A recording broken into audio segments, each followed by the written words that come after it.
Sunday.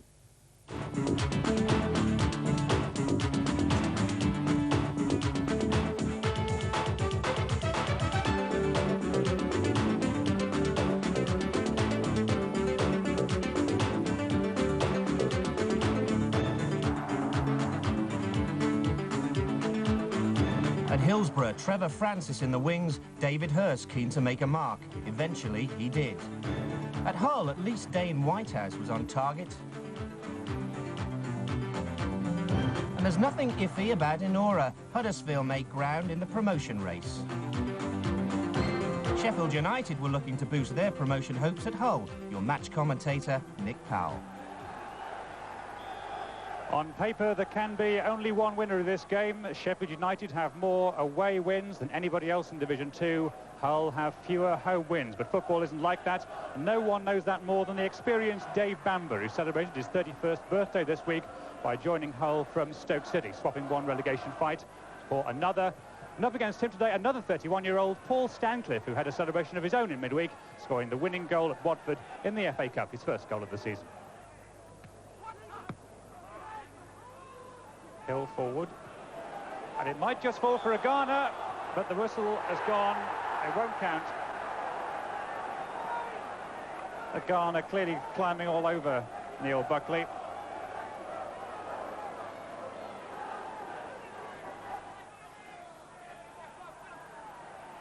Loses out to Bamber, and they're all hanging off him. Nice ball played in for Andy Payton. Two in the middle. Payton might try on his own, came very sharply to Ken Demange. But Andy Payton certainly found some space there.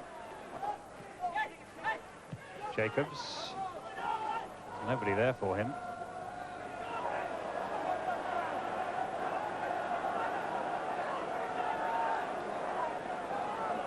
Askew this time with the throw.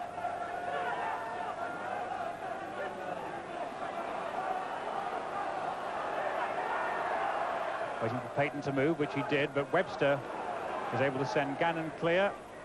A Ghana. Only Dean ahead of him.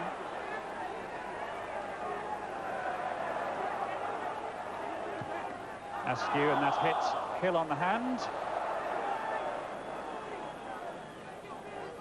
Colin Hill.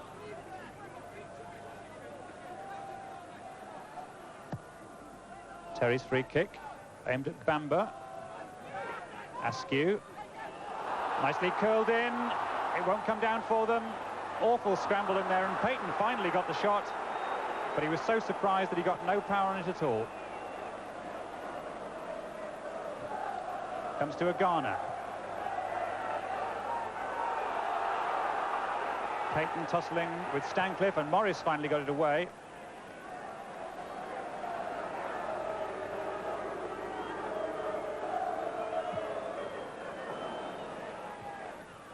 Bamber beats Stancliffe for the umpteenth time. Payton, Bamber. And Dave Bamber was shackled by Paul Stancliffe for the first few minutes of the game, but is starting to look very impressive, as well he might, at 6'3".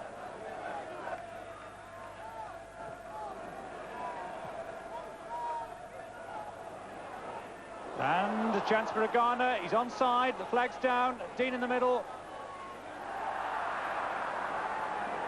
Well, I think Brian Dean's just saying, I might have done better. But Tony Agana tried on his own.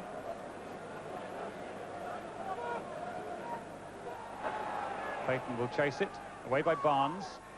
Doyle, Payton, Demange. And it was Gannon tackling back. John Gannon doing a good job for his manager.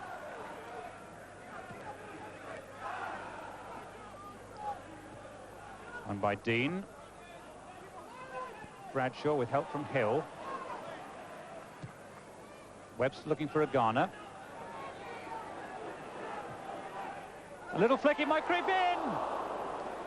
And Whitehouse was there at the far post. Tony Agana I'm sure he didn't mean it as a shot, but it crept past everybody, and Whitehouse just couldn't get in there. Barnes looking for Dean. Jobson with him.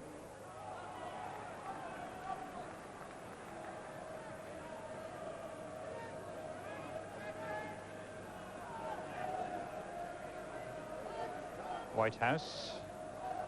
Barnes is cross for Dean. Chance of a shot. Oof. Well, they've had enough efforts to hit the target by now, and they've failed to do it.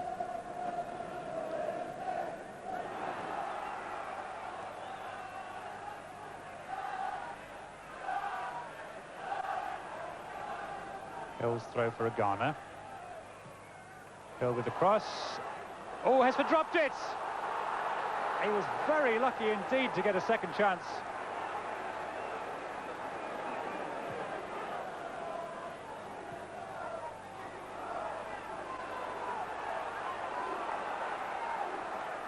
Payton for Askew. Beaten by Hill. It's 3 against 4. If he can go past him for pace, worth a try. And Buckley got back well.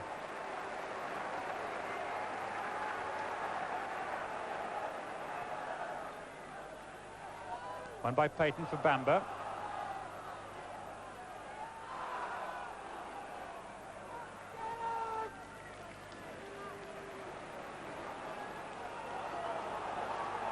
Barnes.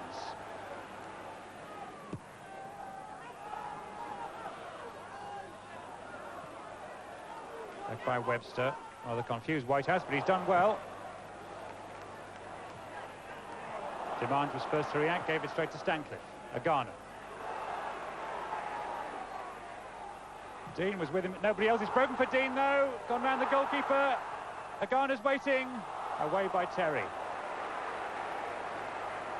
And Brian Dean, several times this afternoon, has had that kind of opportunity and hasn't made it count.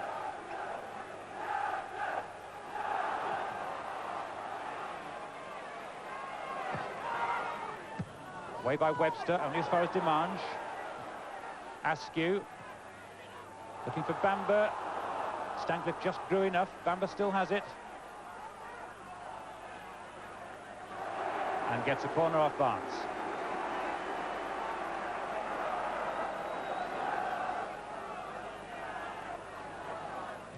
Askew's corner, and it was well met, coming in very late by Bamber. It's the best chance Dave Bamber's had all afternoon. Askew's corner, Bamber came late, and if he just kept it down, there'd have been no stopping it. Whitehouse has to chase back for it, and Roberts won it, looking for Bamber. 2 against 3, only Payton in the middle for Bamber. Support's arriving now. Still Bamber might try on his own. Good efforts. Dave Bamber knows he might have hit the target there. Great confidence. It's Barnes with him. He goes one way, then the other. There are men free, but he tries on his own with the scorer's instinct. He's a yard wide. Agana. Bradshaw wasn't expecting it. Demange trying to send Payton away. And Payton did very well. He's got Bamber in the middle. Askew arriving. Might try him as his own. Bamber away by Barnes. And further away by Bradshaw.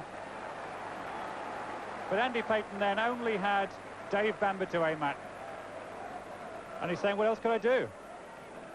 I suppose when you've got a home record like Hull's, a home draw against the team like second division is not that bad. They might sneak it yet. This is Doyle. Looking for Bamber. Might fall for Roberts. Still Bamber. A little bit of space. Came off Morris. Roberts. Doyle. Jobson behind him. Askew coming short. Goes instead for Demange, for Bamber. Roberts. This is the best Hull move of the match. Still going. Still Roberts. Demange. A good tackle from Bob Brooker, the substitute. Still Dimanche. Comes back for Doyle. Dimanche is onside. Tried to find Askew, but Booker twice then made vital interceptions for Sheffield United. And the Hull fans urging their team forward, and instead they go backwards.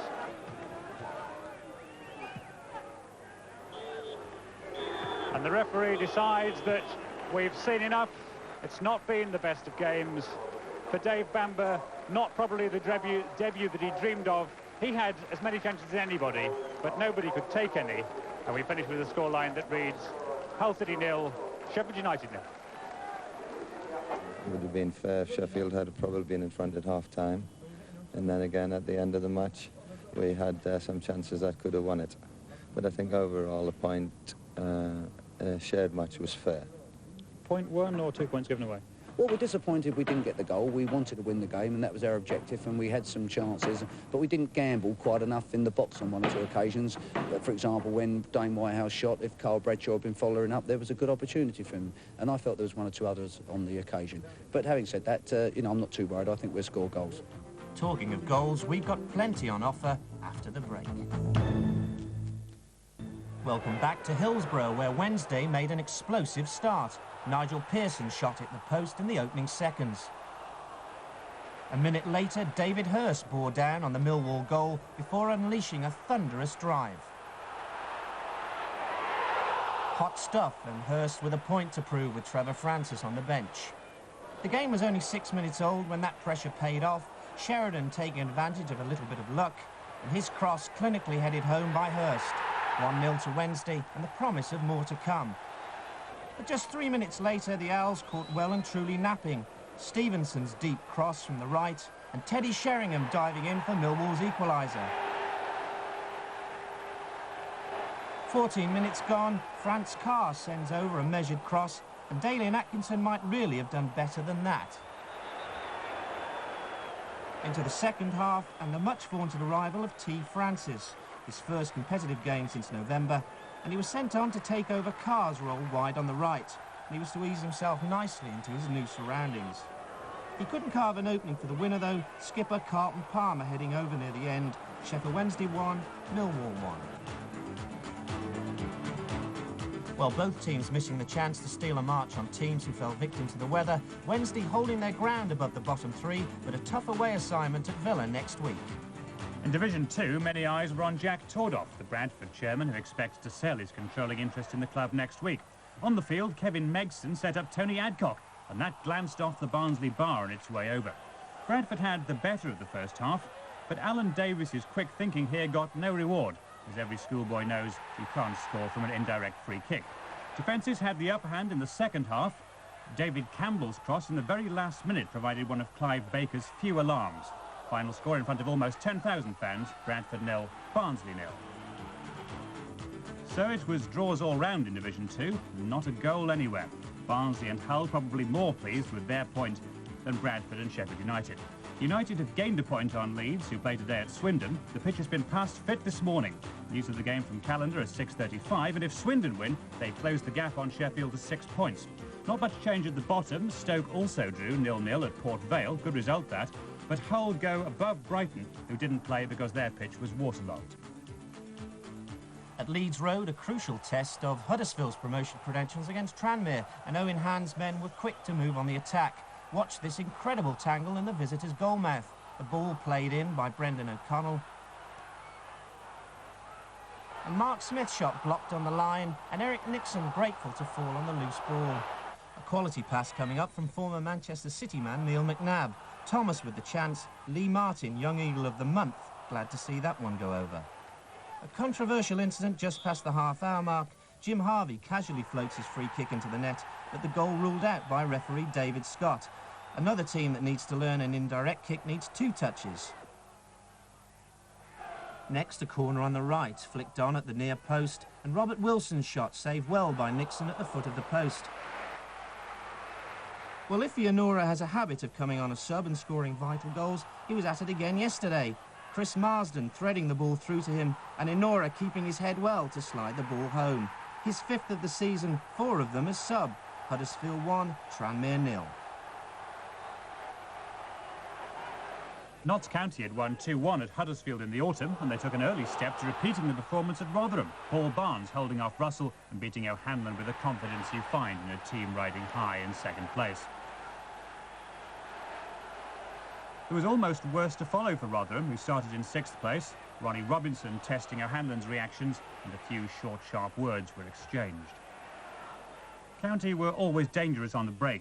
Johnson failing to clear here, and it's Barnes again, but fortunately for Rotherham, ruled offside. Rotherham did have plenty of chances of their own. Martin Scott did the hard work, got the return, but then missed twice. So it was left to Notts County to score Rotherham's goal for them. And it's Dean Yates under pressure from the substitute Gota, and Gota floats, while the county defenders discuss how they'll do it differently next time. Well, next time, they let Gota do it himself. A fine run from Russell, and there's Gota unmarked, but also, alas, offside. With a minute to go, it was Notts County who snatched victory, and Dean Yates no doubt improved his chances of a peaceful night's sleep no end by scoring in the right net to rescue the points he thought he'd given away. Rotherham 1, Notts County 2. So a mixed day for the region's 2 promotion-seeking teams, and a bad day for Mansfield, 3-1 losers at Blackpool, Steve Wilkinson, their scorer. Huddersfield are into the top 3 for the first time this season, and they have a game in hand over Notts County. Rotherham are now 8 points off the top 2, and next week they're at Bolton. At the bottom, Mansfield missed a chance to jump a couple of places and allowed Blackpool to overtake them, and they have a difficult home game with 7th place Bury next week. In Division 4, Chesterfield took on promotion rivals Maidstone at Saltergate. Just 6 minutes gone when Andy Morris was adjudged to have been brought down by keeper Mark Beanie, who might well consider himself a touch unlucky. Despite Maidstone's protests, referee Roger Wiseman was adamant. Bryn Gunn stepped up to tuck away his 7th penalty of the season.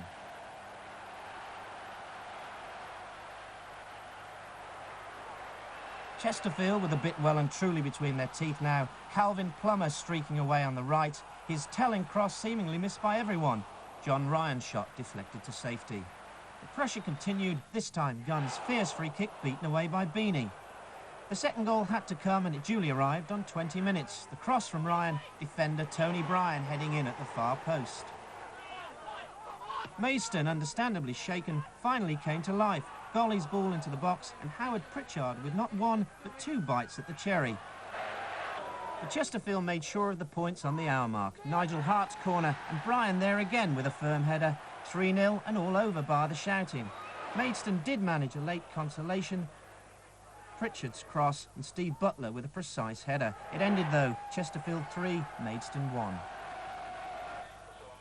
Ian Knight is the man Grimsby would like on their permanent staff. He's currently on loan from Sheffield Wednesday, but it was his fellow central defender Andy Tilson who rose to head Grimsby in front against York after 4 minutes. That was the good news for him. The bad news was the knock on the head he took in the process, and he had to go off with concussion. York were rarely seen as an attacking force. When they were, Knight beaten here by Longhurst, they missed the target. Keith Alexander had been relegated to Grimsby's substitute despite scoring a late winner last week, and he brought the best out of Chris Marples. And it's Alexander again here, who sets up a chance for Gary Childs. A teasing cross that Marples judged a little too finely for his manager's comfort.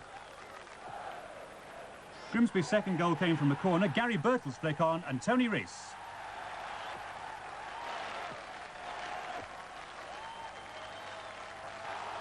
The third goal was even more spectacular. John Cockerill set it up, and Alexander provides an unstoppable finish.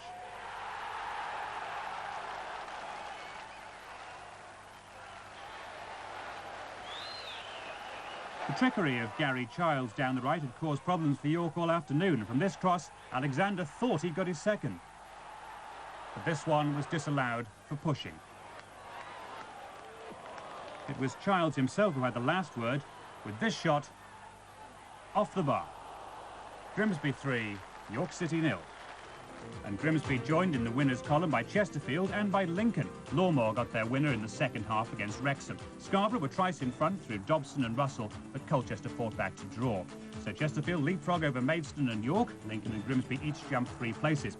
Next week, Lincoln visit York and Grimsby are at Maidstone.